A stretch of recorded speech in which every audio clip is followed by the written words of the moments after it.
This is tough. I mean, right now my head is like ready to explode, like just in the thoughts of what's going on, and I don't know if I'm even appropriate enough to say it. What the players are feeling and how they're feeling, and I haven't talked to any of the players. But like coming in, even like driving here and getting into the studio, hearing calls and people talking. And for me, I think the biggest thing now is to kind of, as a black man, as a former player, I think it's best for me to support the players and just not be here tonight. And figure out what happens after that. I just don't feel equipped to do that. And I respect that.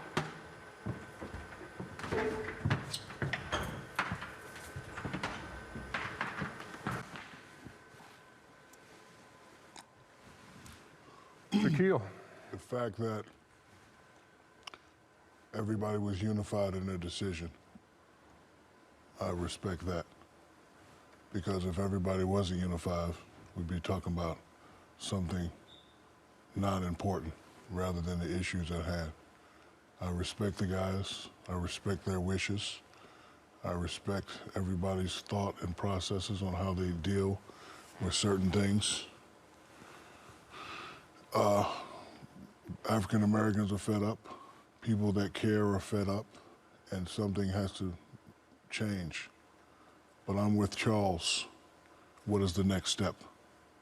Do you say, okay, I'm going to boycott the season? Because right now the games are just postponed. Something's going to happen next week. Something's going to happen next year. Something's going to happen next month. And I'm with you on whatever stand you take. But are we canceling? Are we postponing? What's the next plan? And how does this eliminate bad people's thought process? I'm not sure that canceling the game is going to make a racist person say, oh, they canceled the game, I'm not going to be racist anymore. We have to identify certain areas, certain problems, root out the evil, root out the problems, and we have to start systematically taking these things down. Because again, we're all businessmen here. You have a plan, and then in order to make the plan go to the next level, you have to take next steps. So again, November is coming up. Make sure you get a new DA. Make sure you get a new chief of police. Make sure you get a new mayor. Make sure you get a new president. You get a new sheriff. Well. Fuck you mean you don't know DJ Mark B? You better preach. Say that.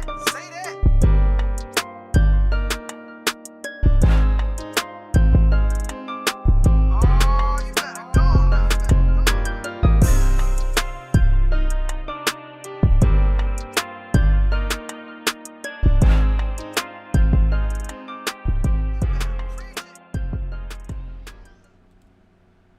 Welcome to Preach Care Preach with Rashad. We are the prophets. Hitting the episode, another sermon coming at you from 12 Ounce Sports, iHeartRadio, Apple Podcasts, Google Podcasts, and anywhere you can listen to us. All right, Rashad, man, what's going on?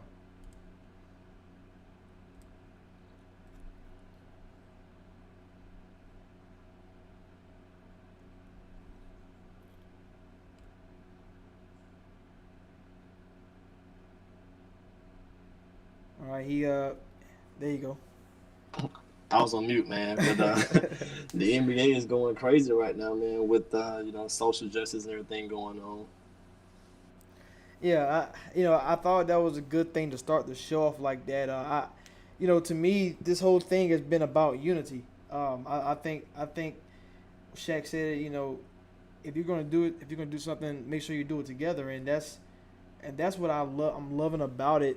The Bucks started off, and then followed by the Rockets and the Thunder to boycott the games, and I was like, man, this is great that we can all come together, find some kind of we all find a problem with the same issue, and we're going to try to fix the issue together as one. And I think America doesn't do that enough, and that was good to see the NBA players step up, and then you saw NFL do it as well with the cancellation of their scrimmage / practice today. What was your thoughts when you first saw the Bucks? Didn't come out of the locker room. I wish it would have been a little bit more organized. Well, this initial thought of them not coming out kind of wasn't surprised because this stuff's been kind of percolating for a minute now, so kind of wasn't surprised. But I think it could have been handled a lot better as far as just from a strategic standpoint. Orlando's out there shooting, warming up. Like you could have kind of maybe, I guess, from a surprise standpoint, you didn't want it to get out to the media or get any pressure from anybody, but I would have preferred that they had let Orlando know behind the scenes, like, hey, we're not going to play the game. And then that would have kind of, made it a bigger deal when you see, like, oh, no one's out here shooting, no one's out here warming up. But yeah. I guess they want to have that shock factor, so it did pay off from that point of view. I'm probably being too critical, but I feel like it could have been more organized from a standpoint of let's just not play the games from jump. Like, they could have had, like, all those meets they had from the beginning, they could have did that the night before and not had to go through, like, oh, who's going to play, who's not going to play, all that kind of stuff. And I think that's a part of why we really can't get certain issues resolved, because everyone is not on the same page. Everyone is not relaying the same message as far as, like, okay, these guys, we're not going to play the games. But now what? I mean, now you got guys saying, let's go do more research, let's go do more talking. Like, that should have kind of already been a thing going before it got to that point. So I just think I'm probably being too critical, but I wish everybody would have been on the same page earlier in the day so they could already, because amongst your team, you're telling your team, like, hey, we may or may not play. And then once you kind of decide to not play, maybe already kind of have other teams aware that, hey, we're not going to play and this is why. What are we going to do afterwards? Like, who should we get on the phone? Who should we be trying to make calls to or connect with, stuff like that? Yeah, I get your point. But, we saw the Raptors and Celtics was already discussing it, in the meetings, but when to do it. And I think it just took that somebody had to have the guts to take that step and do it, because, I think it's, I'm not saying it's easy to follow everybody, but, once somebody did, you be like, yeah, like what they're doing is right. We're going to stand together and do it. And, the Magic didn't know, but at least they was able to go right along with it. You see, Westbrook and Chris Paul had their meeting, and they come out and say, yeah, we're not playing either, and and a trickle down effect. So, at first when the Raptors in Boston was discussing it, I was like, okay, all right, I understand, I get it, but are you going to do it? And I think that was the biggest thing for me. Are you going to do it? And like Shaq said, like C-Web said, right now there's no plan next. Now we have to sit down and discuss the plans. And I think that's where all those meetings were this morning, Thursday morning, about what are we going to do next from here. So I want to say I saw a report said that they're going to resume games Saturday, if I'm not mistaken. But I remember your whole point was like, okay, so if they play the next day, what are they solving? But I think from a social media standpoint, that they had everybody, all the eyes on them, all the attention, and whether people don't agree with it, I mean, the people who don't agree with it, I think you need to open your eyes, because I see Webb said it best, Robert Horry said it best to me. It's like, man, you never know. Like, this could be the day, and I think we see a lot of football players say, without the helmet, I'm a target, or without this jersey on the basketball court, it could be me. Sterling Brown is a case of that. Being approached by police officers in Milwaukee because he was illegal parking. Like, that's a crucial crime or whatever, and he got tased and pushed to the ground. So, and he could have been another statistic, but I guess they realized, oh, he's an NBA player, so let's not do nothing. So it's like that status that come with it. But they don't know Sterling Brown like that, and who knows what would have happened if that would, if Sterling Brown would have been on the side of these other names that we know, Brown Taylors and Tamir Rices and so forth. Yeah, even Mo Harkless, he put a statement out about how he was pulled over with some family members, and the police kind of didn't recognized him right off the top, and then once they did, it was like, hey man, have a good day. So those things happen. You know, black athletes or Stephen A. Smith, he's been on the air numerous times saying how he's been profiled. Or Kennedy Smith was talking the other day about how he's had a gun put on him by a cop and stuff like that. So that stuff happens, and that's kind of the point these guys are making. That is, you know, it's going too far. It's been going too far for far too long. So, but I just think from a plan and organization standpoint, that's where the messaging kind of gets lost. Like when they were saying last night, the guys were talking about Clippers and Lakers walked out, and everybody else said they still want to play.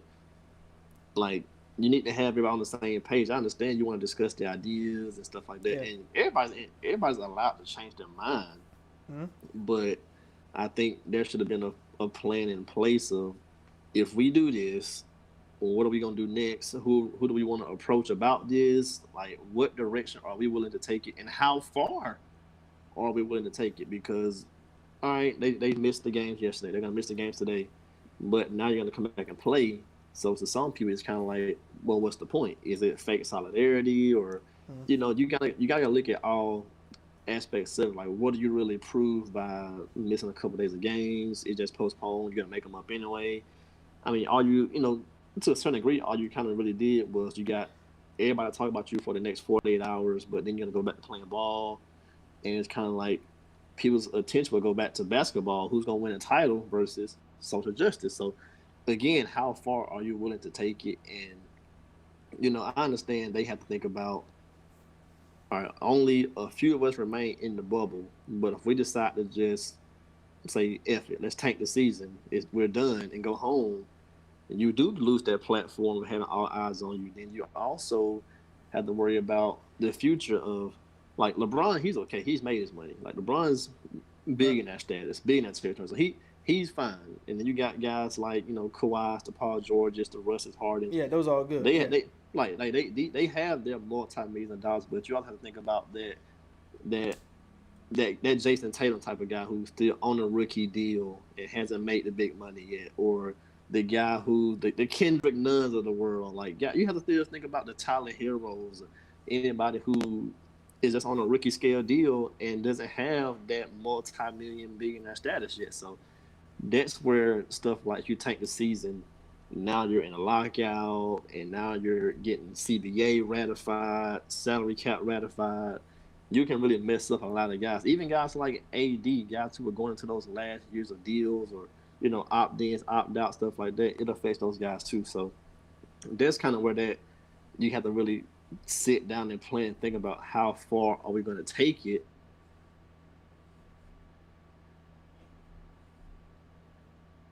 Did we lose you? The owners and all that kind of stuff, they hold all the power at that point. So you kind of got to, you know, you got to make change, but also tread softly at the same time. Yeah. I think the key to all this, not all of this, no. I think the key to help change is one other than the guy we call the GOAT, Michael Jordan. He's the bridge from that player to that owner status. Like, he's the owner of the Charlotte Hornets. Obviously, legendary career. And he got in touch with Chris Paul, got in touch with Westbrook, and asking his Team Jordan guys, like, what do you want the owners to do? What can we do? You talking about Steve Ballmer, the owner of the Clippers? He $200 billion. Who knows? He dropped money on the Clippers like it was nothing to buy them. Obviously, he got other avenues of revenue. You got guys like Dan Gilbert. He makes a lot of money. Mark Cuban, obviously. All these guys, all these multi-billionaires, and they have the power to change, because I think the Rockets owner, he's friends with Donald Trump. Like, make some changes. Like, you should be in his ear trying to make changes for not only just your guys, but because it's the right thing to do, right? And I think they said that they want the owners to listen. And, like, you got Denver Nuggets owner. He's married to the Waltons, so Walmart and all them. So they're filthy rich. So it's like, y'all know powerful people. Let's make these changes. Let's get things done in the right way. And I mean, I always say this, man. I'll probably say this I don't want to be saying this forever. Like, only 26 years old. I don't want to be saying this when I'm 50. But we all we asking for is equality. Like I don't think that's hard to ask for. Like you better be like we're not asking for revenge or something like something serious. We're just asking for equality to be treated as the same, not be targets. And I think like if the basketball community or the NBA if they're going to like you said take it a step further, you need to take that step further. I mean, yeah, you can come back and play the games, but are you going to do something with it? And I think they have a good plan in place. I feel like they had all these meetings today. I think that they're going to whatever decision they come up to, I'm probably going to agree with it because, like you said, like I said earlier, it's all about the unity, and it can't. If we're in this together, getting on the same page, shit can change. Well, I think the point that's kind of getting lost amongst a lot of people though is yeah, the owners have billions of dollars, and yeah, they may have access to certain politicians or certain things that even even the LeBrons or the Kawhis may not have access to a certain degree. But there's 30 NBA owners. If you can get 30 random people in a room, you're not gonna get 30 people to all think the same way or agree on the same thing. So like I think the notion that all these owners should try to help the players get equality to make change, that's kind of is kind of pointless because all owners are not gonna want to advocate for change. I mean, look at 2014. There was your man Donald Sterling. He don't care about advocating for no change if he was still an owner. Hey, my man. and that's just one guy. And if he didn't have the thing with the young lady, the young woman, He'd still be the owner. Yeah. He'll still be the owner. So who knows what other backroom conversations that the other 29 owners or whatever have now. Like some guys will come out and say, hey, I stand with you, I support you. But at the same time, yeah, because you stand and support me, you stand with me and supporting. Are you doing something? What are you gonna do about it? You have an access that somebody else doesn't have. So what are you gonna do about it? Having that support is good, but can you take your platform and implement change, or the people that you work in conjunction with, try to help them make change? But I mean, I think the notion that all 30 owners would advocate for players to get certain things or to help make change, that's just not going to happen because you can put me, you, and 28 other family members in the same room, and all of us will not agree on the same thing. So to think 30 owners would agree on the same thing, I think that's kind of pointless because there will be Donald Sterlings in that room. They may not say it, they may not show it, but there are people who still think that way, behave that way behind closed doors and stuff like that. So whether it's NFL, NBA, whatever sport, whatever boardroom, there are people who still think that way. So you'll never get everybody on the same page.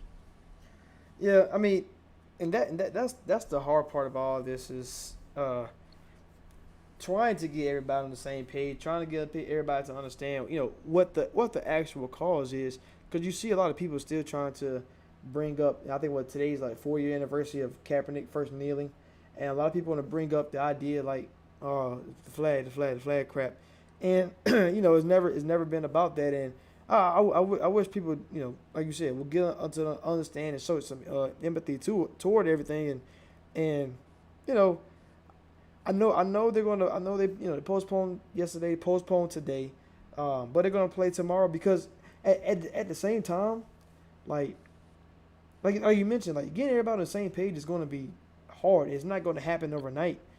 I mean, you can start with small stuff, okay? Like we start with small stuff. Look at how does every sporting event start off? The national anthem. Change it.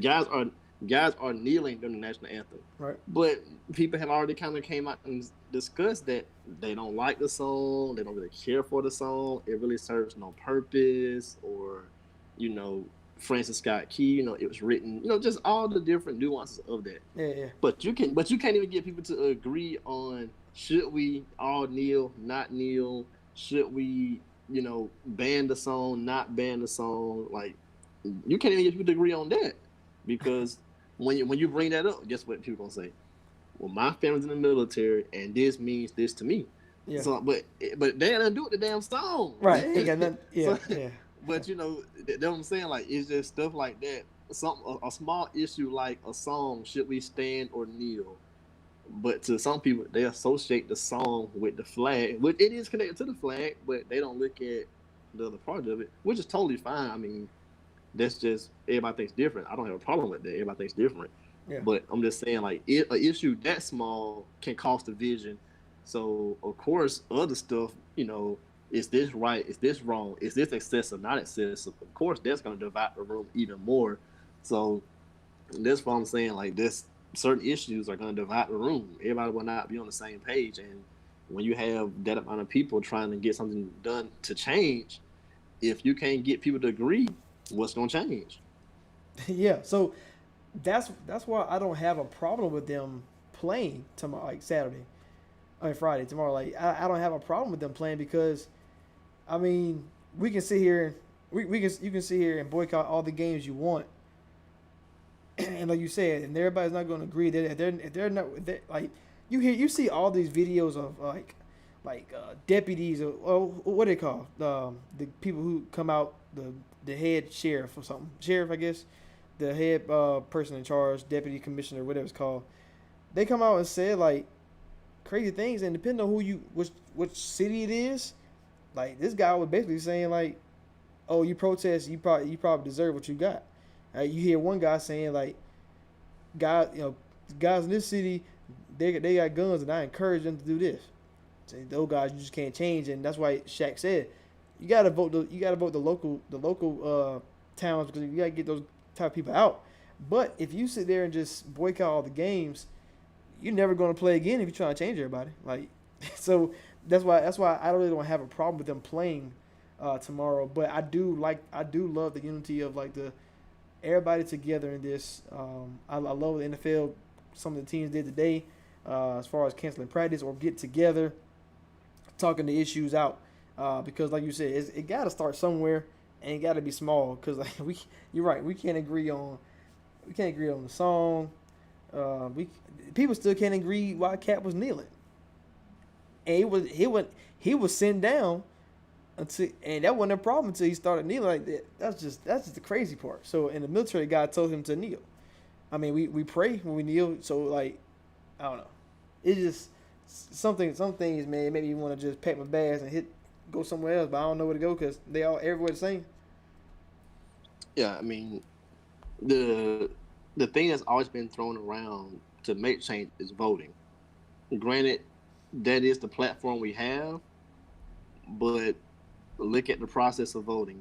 People's votes can get suppressed. I mean, you got lots going on mailboxes being taken down, or it's just so many different things. You have people who are felons who can basically never vote again. Like, they have to go through a long process to even get their right to vote restored. So just certain things, man. Like, I'm not saying everything is racist or race driven, but I'm just saying, just in general, these avenues that are supposed to promote change and dictate change, they can be suppressed and altered to go a different way. I mean, you have the rumors of the 2016 election being sabotaged by Russians, stuff like that. And then just look at, in general, you can have the popular vote, but you don't win the election. The election is based off of the Electoral College. And so just stuff like that. Like, if you're voted in high school, if you voted most popular, you won a category, right? You the prom king, the prom queen, or whatever. If you're most popular, but when you're the president, hey, the Electoral College decides who wins that. So just certain things, man. Like, it's just, or even with Congress, they can hold seats forever. So how can you affect state level, federal level change when somebody's holding their seat for 80,000 years? Yeah, them boys, they never die. So that person's views are not changed. They still holding that seat, but their views haven't changed. So it's just things like that can alter these voting processes. Or sometimes people just don't vote. I mean, that's part of it too. So I mean, all I can say is just do your part. And if you are, out here in the community doing stuff, maintain your right to vote. Or if you desire to vote, it may be a long, daunting process, but try to get your right to vote restored. Yeah, I think it's just when you're talking about trying to get people to do this and do that, it is a place where you have to tread lightly because I mean everybody don't like you say everybody don't think the same. Even though we got two parties, whatever, but you got 30 flavors of ice cream to choose from. So the way And even the two party thing, like that's crazy. that's like it's not even that. It's just the two party thing is really what divides people because some people 60, 70 years old they're gonna vote blue no matter what. They're gonna vote red no matter what. Like nobody wants to do the work of researching a person, their views, their values, what I agree with, what I don't agree with. Nobody wants to do that. They just want to say, I'm voting this no matter what. I don't care who up there. That ain't it. Ain't it? No, ain't it? That is not it. So I don't agree with that. You have to do your research and all that kind of stuff. You can't just vote one way just because. Yeah, I seen a lot of reports, different teams coming out, saying like Saquon Barkley saying we're not going to rule out skipping the game, and like I said, I'm all fine with that. You got a platform. This is why you act like this is why people want to hear. I do think it's kind of weird. Like people were saying, oh, where's Michael Jordan? Then he called blah blah, but they was like, man, what Jordan got to say? What Jordan? Like I get it. We want to. They have platforms for this reason. But I don't think you can vilify people for not saying nothing too. I don't know. It's so weird to me, and I really don't know which way to lean on. And that's that's another thing right there. Like we can't decide on that. So Man, MJ got to have a strong back because he has to bear the load of a lot of stuff. Like people still mad about him. The Last Dance came out. People still mad he didn't support the dude for the mayor or whatever. mm-hmm. And he's really in an unfair position because 4 or 5 major world sports, he's the only black owner. So he has to bear that whenever something come up political. He got but yet, Mike, we need you, Mike. But he outnumbered 1 to 100 something. every time. He's Yeah. one. He's 1 out of 29 in the NBA. I mean, those guys love Mike. A lot of them respect Mike, but I guarantee you, some of those guys also hate Mike. They might hate what Mike stands for. The NFL is 0 out of 32. You can't even get a black GM heart. So how you gonna get a black owner? So, I'm about to say we just got the first the first like black Mike president is in for Washington. Mike is in a rare air. Like his name is Air Jordan. He's in rare air in these conversations. Like Yeah. you can't always put the bearing on where's Mike. He's only one person. We do that a lot. I mean, not we, but the media do that a lot, and we got to hear what LeBron going to say, what this guy going to say. So I thought it was powerful though, seeing like the messages from seeing Nick Wright talk about his son, C Webb, and his comments, and Rod Ward talk about his children, and we don't have children, but it's kind of like we still feel that cousins, brothers, whatever it is, going out and being like, man. It's just it's a crazy kind of world we're living in, and it's crazy. Like I saw something. What was it? It was talking about Bill Russell. Our guy Bill Russell. 1950 something, 60 something, where he boycotted a game and then it said Westbrook boycotted a game. I was like, man, that's like 45-year age gap at least, and we still the same stuff we're going through. I thought that was like, man, that is crazy because Bill Russell wasn't that long ago. Like when you say the 60s, I mean that was what 50 years ago. That's not people born in the 60s still walking around. So it's like, man, it's crazy how things like hasn't really changed that much. No, man, that's just the way of the world. You really can't change much when you don't have the power to affect change. So that's kind of just the way of the world. Yeah, I did like the message from Mo Harkless. I like them. Even the video from Brandon Marshall that he posts. While he was just trying to move into his new home, getting harassed, and I really hope a lot of people see what's going on. I mean, I don't know what else to say about that.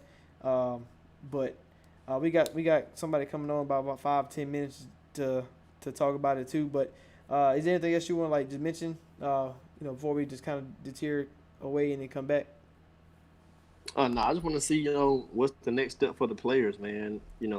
Everybody doesn't have that LeBron platform of millions, millions and millions of followers, and everybody can't speak well publicly. So, just for the guys, like we talk about Kyrie and his stuff on teams, but when Kyrie came out with his stuff, he got killed. Like people were in the media bashing him, and then now people are saying like, oh, maybe Kyrie was possibly right. Let's apologize to Kyrie. So, just on that front, guys like Kyrie, who may have a certain rep basketball wise, at least when he speaks, give him a fair shake. I mean, that's part of the world too. Just because you don't agree, you don't have to bash somebody's opinion. Just listen, respect it, banter back and forth, and go from there. Maybe find a mutual ground.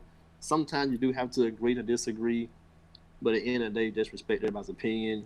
And in regards to social change, just try to push the culture and push change forward best way you can. If they all right, so the games are going to resume tomorrow, unless something else changes. I mean, what way would you like use your platform if you're out there in front of millions of fans watching? It depends who you are, who you can reach.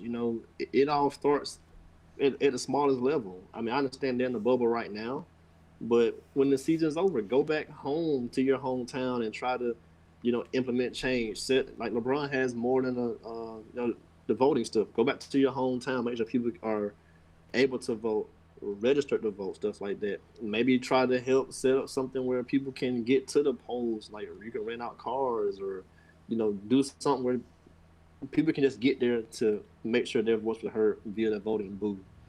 Just small things like you live in that Flint, Michigan area. I mean, it's not social change, but try to help get some clean water there. Like just all you can do is start on the smallest level, and then just go back to your hometown and doing what you can, or the neighborhood you live in right now. That most of the guys get millions of dollars. They move to the suburbs, so they're that community is kind of what it is already. But find you a local place to do something, get people involved, or give. People always say give back with money, but where does your money really go to? What's it going toward? So, help with the education system. Help get everybody can't start a school like Jalen Rose or LeBron or people like that, but maybe try to work on some stuff education-wise where people are educated on what's going on in their community and worldwide. I would say, if I was given this platform, like the NBA players, like the NFL players, I mean, it's probably. I mean, you can wear stuff on your shoes, and they'll all get highlighted. But I did like the way they came out when they started the bubble, how they were asking questions, and all the athletes were doing was directing it toward the Breonna Taylor case and all the cases like that. I think talking about it each and every day, and the people who you can't get with it, I mean, so be it. I mean, there's opinions you cannot change. For every reason, everybody is deeply rooted in their in their stance, and that's the thing. Like you only can change, but so much. Martin Luther King Jr. did what he did during his time, and he changed a lot. But we still have we had a long way to go. I remember Shannon Sharp saying that thing where you started at the goal line, and we only got to the 35 to 40. We got a long way till we get to the end zone. So, I think keep talking about it, man. That's the best way to go about it, because you think about it, it's been a while. We everybody always bring up the Breonna Taylor, and then the George Floyd, but how strong everybody was going with the protests like right before the bubble happened. It kind of faded out a little bit, just like you mentioned. You was like, well, they play games, they're going to start saying, oh, who's going to the title versus what we're going to do about this and this and that. So you got to keep talking about it. Anytime you have a chance, you got to talk about it. The protest stuff has still been going on. It's just lost media coverage once other stuff kind of opened back up, once states opened back up, once sports resumed. So that's the thing. I mean, you could say it's a slippery slope, but at the same time, stuff has to go back on. Like people had Yeah. to go back to work or whatever. So I mean, some people weren't protesting as much, but those things have still been going on. And the coverage of being tear gassed and maced and all that kind of stuff, people being assaulted, that stuff is still going on. It's not at the forefront of the news right now, but it is still going on. It's still out there. I believe that's the crazy part because we are still in a pandemic. Like, it still hits me sometimes. Like True, pandemic. We got hurricanes out here brewing. hurricanes coming up. Like, yeah, I would say Hurricane Laura about to wreak havoc down there and down south. Hey, So hopefully everybody stays safe, man. yeah, hopefully, if you saw it coming, you had time to evacuate because, it's not just that. It's not just the social injustice part. We're talking about people's trying to stay alive with the COVID and stop, and natural disasters coming through that unexpected. Like, I don't know, 2020 is one of those years that you want to forget totally about. Like, I think society has gone through this throughout life, like Great Depression, Civil Rights Movement. It's been something going on every single decade or whatever it is, and the COVID started off, and everything's just getting highlighted now, and it's really about time that we put more emphasis on this racial injustice and all that stuff. Because, man, I walk outside and I don't even some people don't even have masks on no more. Like, like you said, life goes on kind of, but at the same time, we need to be safe out here and also try to make change at the same time. So when you are trying to make these changes in your local community, you're trying to make changes in your towns, make sure we still staying with the being safe, because we can try to change this, but you don't want to alter your health in the meantime as well, because like that's not gonna help nobody either. Yeah, that's a tricky thing too, because I don't think people realize it, but in a lot of states, wearing a face covering in public was banned. But once COVID-19 hits, the government, certain local governments changed that quick. Like, oh, we're mandating masks. Like, Yeah. So laws can be changed when the people want it to be changed. Exactly. That's a great point. All it takes is a snap of a finger, and certain people can, all right, we're gonna mandate this, like how they implemented the stay-at-home orders or curfews, all that kind of stuff. If people want to make a law or rule, they can do it. It just all about the situation and the pressure put on it. Yeah. I mean, I don't want to stay too political, but I guess for this show, this is probably what it's gonna be. But do you think we kind of missed, not gonna say missed our chance, but like when Obama was in office, that probably was the best time to do it. Like because he would he tried to get stuff done because, I mean, it's just it's his people kind of if you want to say it like that. And like I don't know if our president now is he working toward it. If it don't seem like it don't seem like nothing's the guy in power ain't doing anything. That's kind of like that always sits back in my mind. It's like, man, did we not use our opportunity to the best when we had somebody like that in office versus now? Like, and who knows, if we have to get him out of there and hope somebody else can get in there and put pressure on him as well. I think the same energy need to follow whoever it is, and whoever's at that top. Yeah. I mean, I think it's an unfair point, because like presidents get all the fame and the glory and all that kind of stuff, but they really don't do everything. They don't have all the power. Stuff has to get passed through Congress. So if it passes the Senate, got to pass the House. So, right.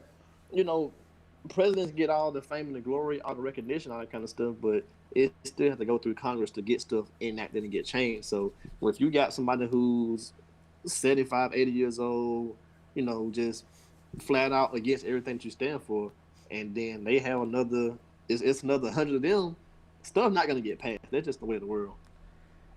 Yeah, we got a long way to go. It's we got what 20 minutes left. I kind of don't want to I mean, yes, I want to stay on it and harp on it, but the NBA does return tomorrow. So if we want to just kind of shift gears a little bit and just talk about that a little bit. So I think the Bucks and Magic play tomorrow. Rockets, Thunder, Lakers. Hey, I understand the cause, but the petty in me on the Magic, chill. Nah. I mean, not. I think it. I think I'm glad that they did say no. Yeah, I know I didn't do Right, it, right. but But I think if it, I think if it was man, like any other type of situation, like well, like Giannis twist that ankle, but we going 7. hey, if it was like Bucks boycotting COVID, like or something, you know, so I guess something like that, I probably take it. But Man, give me that. Give me that. Y'all didn't tell us in advance either. I want that forfeit. hey, they would have been crucified right now, to this day. Yeah, like I'm just joking, but Yeah, you know, of course, like, yeah. just for the, just for the most part, something like that. You're like, I'm taking the forfeit 3-2. Oh, something happened, but we back in this I'm series. about to say, yeah, now, anything can happen when you talking about like that. Yeah, that's but but we know for the purpose of what they did it for, they weren't gonna take that forfeit. Yeah, so we got the Bucks and Magic. Just to switch into the basketball mode for the last 20 minutes. All right, we know it's 3-1. Aaron Gordon just left the bubble. I don't even think Aaron Gordon was really like. I mean, he was out there. Isaac lost Isaac already too, so it's pretty much a done deal for the Magic. We all know this. They were gonna get gentlemen swept anyway. But going forward, trying to predict this. Obviously, we're both saying Bucks gonna win this game. That into that next round, look, small thing. The Bucks, I don't know. When you try to look at teams like the Bucks and the Raptors played great, but then you'd be like, well, you didn't play nobody. And then you'd be like, the Bucks, your team outside of Giannis, your team struggled, and you didn't play nobody. So kind of like this is two arguments on both different sides of saying the same thing. It's like, oh yeah, Toronto was great, but they played the Brooklyn Nets without KD, Kyrie. Oh, not Giannis, Brook Lopez, Chris Middleton, Bledsoe, they not showing up so they're going to lose too. They're going to lose next round. So who do you give the better chance to come out? Obviously, when you're playing two foes like they're playing, who you give the better chance to win the next series, or like which side of that argument are you more on? Is like, because to me it's like, okay, we struggled, but we got chances to get better, or we struggled and that's gonna continue. Versus that we ain't play nobody, so let's see what happens when we play some real comp. And versus like, well, we clicking on all cylinders, we gonna keep that going. Well, that's the entire East. The Bucks. The Bucks Yeah. should have swept the series, but of course they lost game 1, which was very surprising. Cost me some money. Cost me some money. Yeah. Yeah, on a parlay, cost me some money. Cost me some money. And then you got the Raptors. The Nets are depleted. I mean, the Nets missing. I don't know how many 7, people. KD, 8. Kyrie, DeAndre Jordan, Joe Harris left. Jamal Dinwiddie. Crawford got hurt. Mike Beasley got kicked out the bubble. I mean, the Nets missing so many people. They were losing people that they signed to come play in the bubble. So like the Nets That's how bad it got. Yeah. depleted, and then Jared Allen ain't even taking shots. Like the Nets just depleted, and then you had the Sixers missing Ben Simmons. Of course, we know they have no spacing. You fire the coach. Then you got the Heat playing against Pacers. Man. They're missing Sabonis. They're missing Lamb. Oladipo only played about 45% of the year. He still was coming off his first year injured, so he wasn't really back in form. Then they fired Nate McMillan. So, it's just the entire East was on both ends of the spectrum of who you're playing, and those teams were in unique situations. So I think right now you really don't know who's going to come out and turn it all the way up to the next level, because they haven't really shown That's a good point. That flash. Like, yeah, the Sixers pushed Celtics in 2 games, and the Nets were kind of close in a few games. Like, they kind of went out to the very, very end. Of course, the Magic stole one, and the Pacers were pushing Heat, in most of those games as well. But you don't really know who's gonna assert themselves and be dominant. I wasn't even thinking about the Heat swept and the Sixers got swept. Like, yeah, you're right. Like all four opponents, Sixers and Pacers played the best. That's just because Sixers missing Ben Simmons. Once Ben Simmons was hurt, I knew they ain't had no shot. Like that, I already knew Boston was gonna win. I did want to give Sixers 1 just because Joe Embiid is that special. And I did the same for the Pacers because as a team they can get a dub. But yeah, man, you're right. I didn't even think about that. I'm worried about the Bucks and Raptors when the Celtics and Heat did the same exact thing. Yeah, because you can say there was pressured at the end of the games, but we know the Sixers don't have that closer. Jim Butler was the only one that got close to it, but that's been their downfall. And then the Pacers, obviously their downfall is health. And man, this Nate McMillan firing, I get it. I understand that you want to be better than well. I think his record was like really trash in the playoffs. But I mean, you gotta be a realistic person. Like, how far you thought you were gonna get without your best player in both series, back to back years? Like, man, Yeah, give my boy Nate a job, man. He need to know. Nah, hey, I'm gonna be real. I like Nate, but I think Nate's done with coaching. But see, as head coach. But see, why is he Like, done? Like he gets the bad jobs, turn them around, and then get fired. Like, no, I think I can't say he turned him around. I think Nate done. Like Sonics were okayish in the early mid 2000s. Then he got Blazers. That was around the LaMarcus Aldridge years and stuff like and then that. as soon as he get Dame, then leave. Yeah, Dame, then Dame, he- was Dame superstar.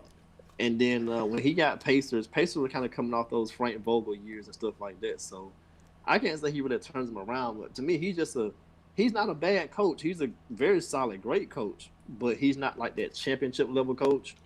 Yeah, but I mean, But yeah, like I said last time, how many of those guys are there? I'm about to say I don't really think I don't think Ty Lue's that great of a coach. I don't think he's that much better than Nate McMillan. If you're saying he's better, like I don't think, like it is. But no, it's just more of a Nate's been around Sonics, Blazers, Pacers, and he's only been out the first round one time. So like, you know, Yeah, I mean, so stuff like that kind of once it's attached to your rep, it's gonna follow you. That's just like anything else in life. But oh yeah, he's a very very good solid coach, and you know maybe he lands another job. But I think guys like him and Alvin Gentry, I think they're probably almost done at the head coaching level because you kind of know they're only going to get offered certain jobs anyway, and then after 3 years, 4 years, whatever happens there, they're going to be out. yeah. I mean, That's just what they are. I mean, not them per se, but between when you combine them, the situation they're going into, and the potential talent that they have, by the time your contract 3 to 5 years is up, you out. That's just how it's going to go. I mean, yeah, we always preach that timing is everything in sports. Obviously, situation is always important. But it's like, okay, so I coached the Blazers. I got Aldridge, I got Batum, Robin Lopez, all these guys, you know, and then enter Dame because I want to say he was there with Dame for at least 1 year. But you know, it's those franchises like Portland, the Pacers. How are they going to get us? How are they going to be on a championship level? You have to hit on the draft pick, and that hit has to be a home run. Dame, home run. The Pacers drafted Paul George. That was a home run. Trading for Oladipo and what he did that first year, that was a home run. Like, these are home run situations, but it's like you're gonna need to be the Bucks, where you get a Giannis, where you can be a small market and dominate the NBA. Like, and you know, because who's out here? I mean, obviously Coach Bud, Atlanta, he showed, you know, promise, and there was one season and stuff like that, but they lost. He go to Bucks and he wins because he got Giannis. You know what I'm saying? Like, he wins in playoffs and because he got Giannis. So if this year, if they was to go and win a championship, are we gonna say, well, Coach Buzz, you know, he's a championship coach? Obviously now, but it's like you saw him with the Hawks. Like we said that, but like, you can't find me a great coach that didn't have a great player. And I don't like when like people try to knock Phil Jackson for having Kobe and Shaq and Jordan, trying to knock Popovich for having Tim Duncan. You a Spurs fan, you know Pop was almost out of there. I mean, obviously he was a GM, came down, but it got to go both. It got to go both ways. Like, Yeah, the coaching, the talent and the coaching has to align. You know, your style, the player development staff. Like, that's why everybody gets a ring, everybody celebrates, because it's a Team effort. effort. It's a team effort. The coaching, they need scouts, they need all that kind of stuff. You need good athletic trainers to get your guys back on the court. Like, you need everything. Like Pop, Duncan, Robinson, Duncan, Parker, Ginobili, Avery Kawhi. Johnson, Bruce Bowen, Kawhi. I mean, even the small moves to the Steve Kerrs, the Robert Ory's, like, all that stuff matters. Like, people got to know all that stuff matters. The scouting department, who you bring in on the cheap scale, the vet scale, all that stuff matters. I don't care if it's Phil Jackson, Pop. I don't care if it's Eric Spoelstra, how they got Ray Allen cheap, but they had Mike Miller cheap, Shane Battier cheap. You need these guys. yeah. Do you think So I did tweet this. I said I thought before he even got fired. That's the crazy part. Like I don't know if we kind of like we kind of like I don't know jinxed it or something because we both said something about Nate McMillan before he got fired, and I said I think he deserved the opportunity to go into a playoff series fully healthy because that's what I want to see. Because I mean, yeah, you could say like a lot of people always killed different teams because of situations, but it's like okay, if he has Sabonis in this series, or Depot never got hurt, I mean, yeah, we can't just say that and play the if game, but Sabonis, I mean, he was the best player this season, and he was coming off the bench. He lost Jeremy Lamb, who was a scorer. So if you can, I thought he deserved that opportunity to go into a series where it's an even match. It's the reason why Pacers were a 4 seed. It's not like they was some buns out there. But I mean, if the Indiana organization, they see something they want. Rumors have that they want Mike D'Antoni, which you alluded to. Well, if the Rockets really wanted Mike D'Antoni, they would have offered him a contract already, in extension. And because they haven't done so, the Pacers the Pacers must already have a done deal. The reason I say this is, did you need to fire Nate McMillan today, or 2 days ago? Like to a certain extent, yeah. I mean, because most times when your season's over, whether it's NFL, NBA, whatever, when your season's over, you start making those changes right away. And something else that hurts Nate's case, not only has he had 3 stints where he's only made it out first round 1 time, you have guys like Quinn Snyder, missing Mike Conley for a little while, missing Bogdanovich, and you come back and you're destroying Denver. Well, I mean, case can be made. The case can be made that Mike Malone missing guys too. I mean, yeah, but you can say Mike Malone missing guys too, though. So I mean, yes, but still, stuff like that is kind of what hurts your case. Like those teams are, navigating through those injuries and still putting up dang near 50 wins and performing at high level. So stuff like that can kind of muddy the waters a little bit when it comes to your coaching career. And like I said, he already had 3 stints. So yeah, what's the crazy part? The crazy part about like stuff like that is like this bubble, it changes teams. I don't care what people say. I don't think it's an excuse either. Like I know LeBron said it when when they lost whatever game 1 and they came out firing, but like imagine you think Utah would be up 3? Well, they're 3-2 now. You think Utah would be up 3-1 if they had to go to Denver? Like they would. Yep. I don't think so. I think they lost both games. They down 0-2 if they went to Denver. I don't. Mitchell don't score 50 points in Denver. I don't believe so. But this bubble style is a pickup basketball. I don't think Mitchell has it in him, but it's a reason why when you say like those who got the most points in playoff history, is the reason why like the list was so short. Like it's not a lot of guys scoring 50. You know what I'm saying? Like it's the reason why people haven't scored 50 twice in a series. Like it's different environments, and I think this bubble is more of a pickup style. You play on the same exact court, pretty much every single time, and there's no fans, so there's no up and down waves of emotions really. You're just playing basketball and come back. Like that's why I keep saying if somebody come back, it would not surprise me. Somebody be down 3-1 and win the series, I wouldn't be surprised.